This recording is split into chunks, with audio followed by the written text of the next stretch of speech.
बहुत स्वागत है आपका। मैं हूं आपके साथ सुमित शर्मा। छतरपुर से इस वक्त की सबसे बड़ी खबर आपको बता दें, बागेश्वर धाम के पीठाधीश्वर को धमकी मिली है। धीरेन्द्र कृष्ण शास्त्री को जान से मारने की धमकी मिली है। जी हां, चचेरे भाई लोकेश गर्ग को फोन पर जान से मारने की धमकी दी गई है। पंडित धीरेन्द्र शास्त्री को अज्ञात नंबर से कॉल आया था। अज्ञात नंबर से आए कॉल से अमर सिंह नाम के व्यक्ति ने पंडित धीरेन्द्र शास्त्री को जान से मारने की धमकी दी।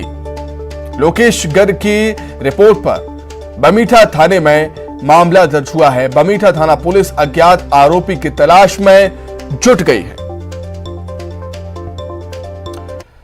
थाना बमीठा अंतर्गत एक आवेदक हैं लोकेश गर्ग जी, जो कि धीरेन्द्र शास्त्री जी के रिश्तेदार हैं। उनके द्वारा एक आवेदन लिखित तौर पे दिया गया है कि उनके पास एक फ़ोन आया था।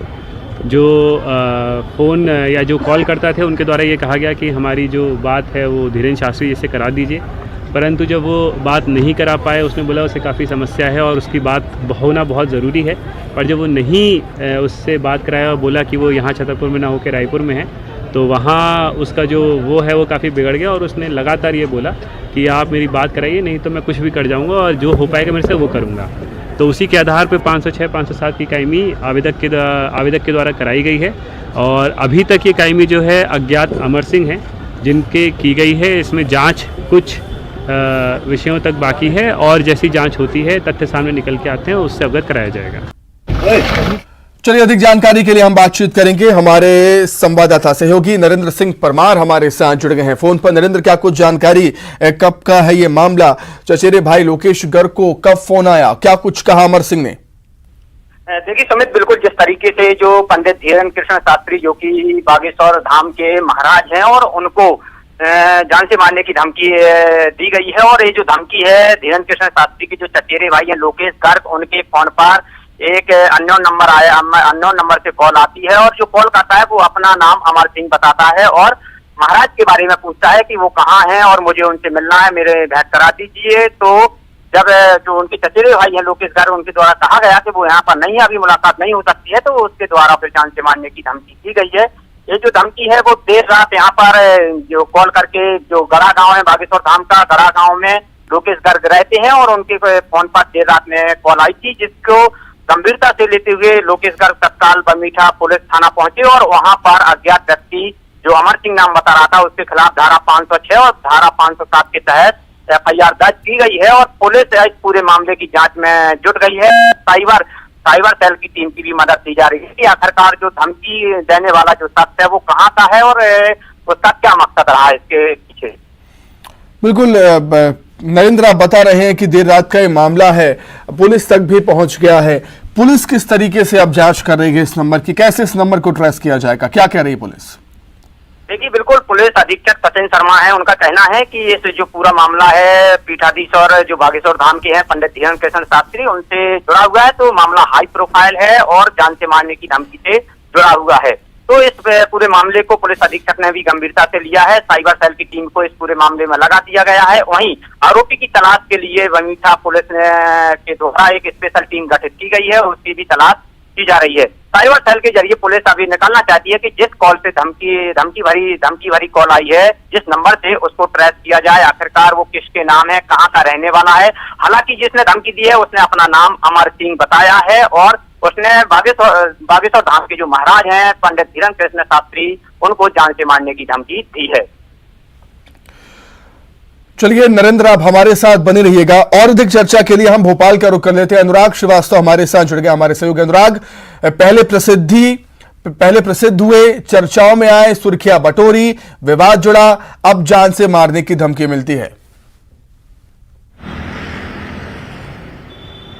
बिल्कुल, देखिए धीरेन्द्र शास्त्री का जिस तरीके से विवाद खड़ा हुआ है और जिस तरीके से सुर्खियों में वो आए, उसके बाद देश भर में उनके नाम को लेकर चर्चा हो रही है। लेकिन अब जिस तरीके से समर्थन और विरोध जो किया जा रहा था धीरेन्द्र शास्त्री का, लेकिन उसके बीच में ये बड़ी खबर निकल कर आ रही है कि फोन पर उन्हें जान से मारने की धमकी दी गई है। बेहद गंभीर मामला है, क्योंकि लाखों करोड़ों हिंदुओं की आस्था का केंद्र एक तरीके से धीरेन्द्र शास्त्री बन गए हैं। बागेश्वर धाम सरकार के रूप में अब वो पूरे देश में अपनी पहचान बना चुके हैं। विवाद अपनी जगह अलग है, लेकिन जिस तरीके से उनको जान से मारने की धमकी मिली है, उसके बाद सुरक्षा एजेंसियां भी पूरी तरीके से अलर्ट पर आ गई हैं, क्योंकि इस समय धीरेन्द्र शास्त्री रायपुर में कथा वाचन कर रहे थे और इस बीच फोन पर धमकी मिलने का जो पूरा मामला आया है, उसके बाद जो एजेंसियां हैं वो पूरी तरीके से अलर्ट हैं, क्योंकि जो व्यक्ति है उसने अपना नाम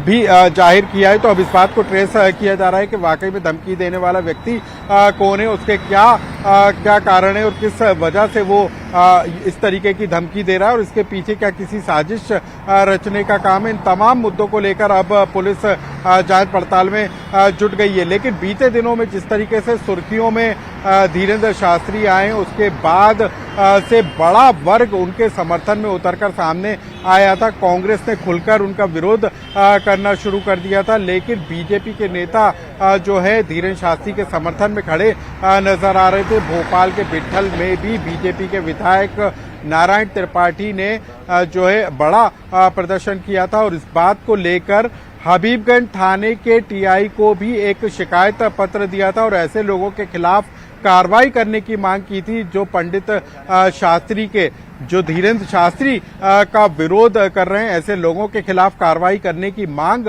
जो है बीजेपी के विधायक की तरफ से की गई थी। तो ये एक बड़ा मामला जो है धीरेन्द्र शास्त्री को लेकर निकलकर सामने आ रहा है। जी बिल्कुल।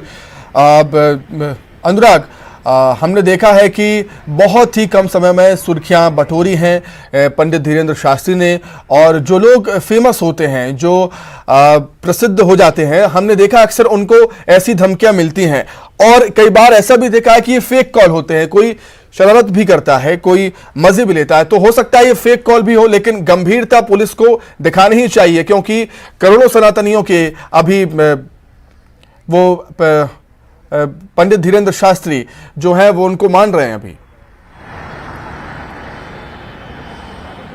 बिल्कुल। देखिए, धीरेन्द्र शास्त्री को यदि किसी तरह की धमकी मिली है, यदि फेक कॉल भी है, तो वो भी जांच के दायरे में आएगा। और सबसे बड़ी बात है कि किसी भी तरह के ये धमकी है तो उसको जांच में जरूर लिया जाएगा और पूरे मामले को गंभीरता से लिया भी जा रहा है। पुलिस इस पूरे मामले को लेकर जांच में भी जुट गई है कि कहां से ये कॉल आया था, कॉल करने वाला व्यक्ति कौन है और क्या ये विरोधी खेमे से था, क्योंकि जो धीरेन्द्र शास्त्री हैं उनकी सुरक्षा को लेकर भी जो है बीते दिनों कई तरह के सवाल उठकर खड़े हुए थे। और मैंने जिक्र भी किया कि धीरेन्द्र शास्त्री को सुरक्षा देने और उनका विरोध करने वालों के खिलाफ कार्रवाई करने की मांग को लेकर थानों में शिकायत भी की गई। तो ऐसे में इस पूरे मामले को गंभीरता के साथ लिया जा रहा है और उम्मीद इसी बात को लेकर लगाई जा रही है कि कुछ ही घंटों के अंदर इस बात का भी पता लगा लिया जाएगा कि कहां से ये कॉल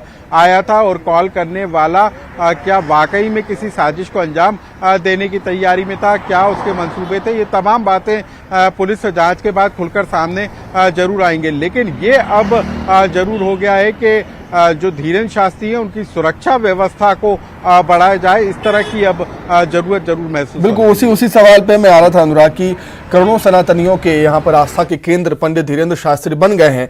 अब जब एक कॉल आ गया है उसकी जांच होगी, लेकिन उससे पहले क्या पुलिस सोच सकती है, ये विचार कर सकती है कि पंडित धीरेन्द्र शास्त्री को सुरक्षा सिक्योरिटी प्रदान करनी चाहिए? देखिए, पंडित धीरेन्द्र शास्त्री के लगातार कथा वाचन के कई तरह के कार्यक्रम उनके पहले से ही बुक हैं। मई में उनको सतना के मैयर में कथा करना है। इसके अलावा कई मध्य प्रदेश और मध्य प्रदेश के बाहर भी कई जिलों में उनके कथा के कार्यक्रम पहले से ही बुक हैं। तो ऐसे में जिन जिन जगह पर कथा के कार्यक्रम होना है वहां पर तो सुरक्षा मुहैया कराना स्थानीय पुलिस प्रशासन की जिम्मेदारी होगी, लेकिन किस तरह से और व्यवस्था को बेहतर किया जा सकता है, सुरक्षा का दायरा क्या बढ़ाया जा सकता है, इसको लेकर भी राज्य सरकार कोई विचार कर सकती है। तो मध्य प्रदेश सरकार के अलावा दूसरे राज्यों में जो कार्यक्रम होंगे वहां पर स्थानीय पुलिस की तो जिम्मेदारी होगी, लेकिन मध्य प्रदेश सरकार क्या उनको सुरक्षा मुहैया कराती है, ये भी अब देखना होगा।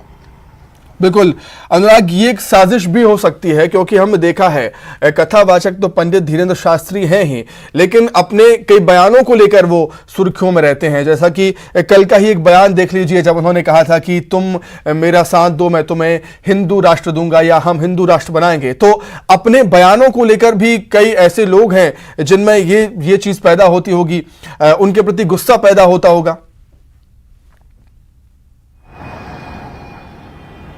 बिल्कुल सुमित, देखिए सुर्खियों में तो हैं धीरेन्द्र शास्त्री, लेकिन कल उनका एक बड़ा बयान आया था। हिंदू राष्ट्र बनाने के लिए उन्होंने कहा था कि उनको हिंदुओं का साथ चाहिए और लोगों को आगे आने की अपील भी उन्होंने की थी। तो हिंदू राष्ट्र बनाने के लिए किस तरह की अभियान धीरेन्द्र शास्त्री चलाने की तैयारी में है, उसको लेकर उनकी तरफ से खुलासा किया गया था। तो ऐसे में क्या और सुरक्षा व्यवस्था को बढ़ाया जा सकता है, इन तमाम मुद्दों को लेकर सरकार और पुलिस स्तर पर जरूर विचार किया जाएगा, क्योंकि धीरेन्द्र शास्त्री की तरफ से अभी तक पुलिस से किसी तरीके की अतिरिक्त सुरक्षा की मांग नहीं की गई है। लेकिन जो कॉल आई है उसके बाद सुरक्षा एजेंसियां अलर्ट मोड पर हैं और खुद स्वतः पुलिस विभाग की तरफ से उनको सुरक्षा मुहैया कराई जा सकती है, क्योंकि यदि कोई कॉल आया है तो उसको किसी भी तरीके से हल्के में नहीं लिया जा सकता, उस पूरे को गंभीरता से लिया जा रहा है। और सबसे बड़ी बात है कि खुद बीजेपी के नेता जो हैं धीरेन्द्र शास्त्री के समर्थन में खड़े नजर आए, तो ऐसे में उनकी सुरक्षा व्यवस्था को बेहतर करने की जिम्मेदारी सरकार की और ज्यादा बढ़ जाती है। तो अभी तक कि हमें जो जानकारी लगी है कि धीरेन्द्र शास्त्री की तरफ से मध्य प्रदेश की सरकार से किसी तरफ की कोई सुरक्षा व्यवस्था बढ़ाने की मांग नहीं की गई है, लेकिन जो जानकारी उनकी तरफ से दी गई है उसके बाद स्वतः उनकी सुरक्षा के दायरे को किस तरीके से बढ़ाया जाएगा, इसको लेकर सरकार के स्तर पर कोई फैसला लिया जा सकता है। बिल्कुल देखने वाली बात होगी कि कब तक सुरक्षा में बढ़ोतरी की जाती है। बहुत शुक्रिया अनुराग जुड़ने के लिए। आगे